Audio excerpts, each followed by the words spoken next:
আমাদের জাতীয় রাজনীতিতে আপনাদের কিছু করণীয় আছে, আমাদের সকলের করণীয় আছে। আমরা সকলে সাক্ষী, আওয়ামী লীগ দুইবার ক্ষমতায় গিয়েছিল।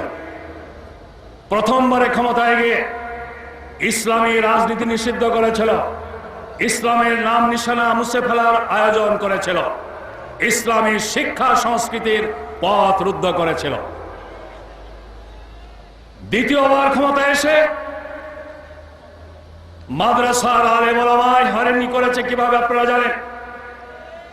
কওমি মাদ্রাসার বিরুদ্ধে ষড়যন্ত্রের অংশ হিসেবে সেখানে লাদেন বাহিনী, তারপর আল কায়েদা আবিষ্কার করে তাদের হয়রান করা হয়েছে। আর আলিয়া সাহেবের মাদ্রাসার এমপিও কেটে দিয়ে তাদের উপরে একটি খড়গ ঝুলিয়ে দেওয়া হয়েছিল। আমি একদিন পত্রিকা দেখেছিলাম, আওয়ামী লীগের একটি ওলামা ফ্রন্ট আছে, ওলামা লীগ, তারা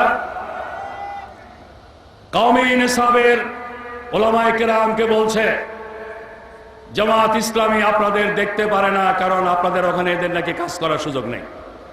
আমি এই পল্টন ময়দানে বলেছিলাম, আওয়ামী লীগ ক্ষমতায় থাকতে আল কায়েদা লাদেন বাহিনী আবিষ্কার করে কওমি মাদ্রাসার বিরুদ্ধে যখন চক্রান্ত করে, তখন ওলামা লীগের নেতৃবৃন্দ কোথায় ছিলেন?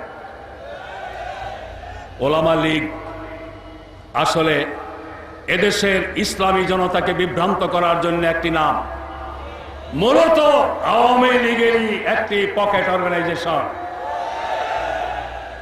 ওলামা লীগের বিষয়টি তো মানুষের কাছে জানা, কিন্তু সরাসরি আওয়ামী লীগের অঙ্গ সংগঠন হিসেবে পরিচিত নয় এমন কিছু ইসলামী লেবাসধারী শব্দ গজানো প্রতিষ্ঠান শেখ হাসিনার সাথে দেখা করছে, 14 দলের নেতৃবৃন্দের সাথে দেখা করছে, বৈজ্ঞানিক সমাজতন্ত্রে বিশ্বাসীদের সাথে দেখা করছে, আর জামাতের বিরুদ্ধে ভূমিকা রাখছে।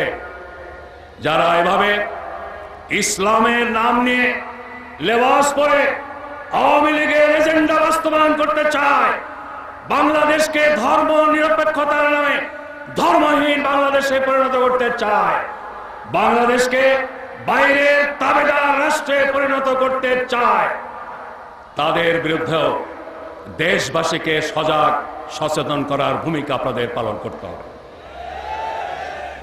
ওলামায়ে কেরাম, আমি কথা আর বাড়াতে চাই না, শেষবারে একটি কথা আমি বলতে চাই।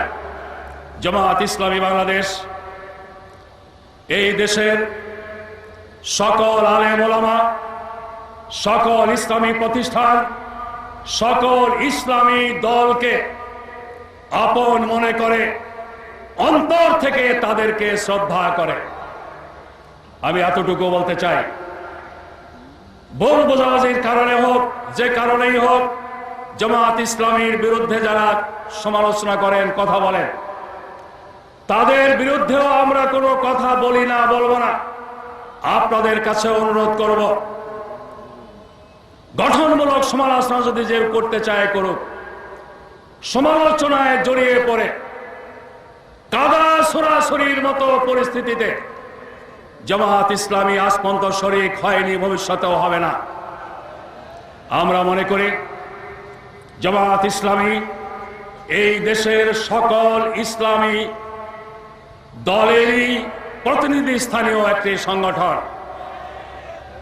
জঙ্গিবাদের নাম নিয়ে যখন ইসলামী দল আলেম ওলামার বিরুদ্ধে তথ্য সন্ত্রাস চালানো হয়েছে, আমরা পার্লামেন্টের ভেতরে বাইরে, সাংবাদিক সম্মেলনে, জনসভায়, কূটনীতিকদের সাথে আলোচনায়, সর্বত্র শুধু জামাতের পক্ষে কথা বলিনি, এদেশের সকল আলেম ওলামা, সকল ইসলামী দলের পক্ষে কথা বলেছি। আজকের এই সময়টি ইখতিলাফ নিয়ে ঝগড়ায় জড়িয়ে পড়ার সময় নয়। ইসলামে মত পার্থক্য ছিল, আছে এবং থাকবে। যে যে মতে বিশ্বাসী তাকে সেই মতে থাকতে দিন। জোর করে একজনের মতের উপর আরেকজনের মত চাপিয়ে দেওয়ার চেষ্টা করলেই সেখানে ফিতনা ফাসাদের জন্ম হতে পারে। জামাত ইসলামী ব্যাপারে প্রথম থেকে নিয়ে শেষ পর্যন্ত সজাগ আছে, সজাগ থাকবে। আমরা বিশ্বাস করি যারা কোরআন হাদিসের খেদমতে নিয়োজিত, তারা যদি আমাদের বিরুদ্ধে ফতোয়া দেন, তবুও তারা যে কাজটি করছেন এই কাজ আমাদের কাজ। অতএব সাময়িক ভুল বোঝাবুঝির কারণে তারা হয়তোবা কোনো দিক থেকে কোনো ভুল তথ্য পেয়ে আমাদের সম্পর্কে নেগেটিভ কথা বলছেন, কিন্তু তাদের কাজটি যেহেতু আমাদের জন্য সহায়ক, তারা যে কাজ করছেন যেহেতু কাজটি আমাদেরই, এজন্য তাদেরকেও আমাদের বুকে টেনে নেওয়ার মতো উদার থাকতে হবে, উদার ব্যবহার করতে হবে।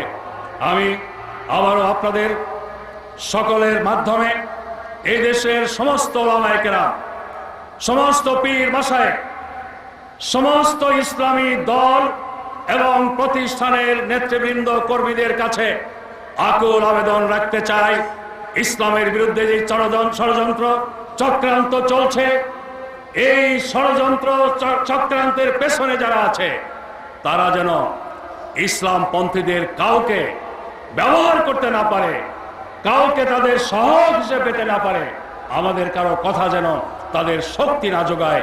এ ব্যাপারে আমাদের সবাইকে সজাগ এবং সচেতন থাকতে হবে। এই ওলামা সমাবেশ সার্থক ও সফল হওয়ার জন্যে মহান আল্লাহ রাব্বুল আলামিনের দরবারে শুকরিয়া জানিয়ে, আপনাদের সবাইকে আন্তরিক অভিনন্দন জানিয়ে, এই সম্মেলনকে কেন্দ্র করে কালেমায় বিশ্বাসী সকল মানুষের মধ্যে ঐক্য গড়ে উঠুক। দ্বীনের জন্য যারা কাজ করছে ক্লাসের সাথে সকলের সাথে সংহতি একটি মাইল ফলক হোক এই ওলামা জাতীয় ওলামা সমাবেশ। আমি আশাবাদ ব্যক্ত করে সকল শ্রেণীর ওলামায়ে কেরামের কাছে আমার মনের এই আকুতি পৌঁছে দেওয়ার জন্যে আপনাদেরকে দায়িত্ব গ্রহণের আবেদন জানিয়ে আমার বক্তব্য শেষ করছি। আল্লাহ হাফেজ। বাংলাদেশ জিন্দাবাদ। ওলামা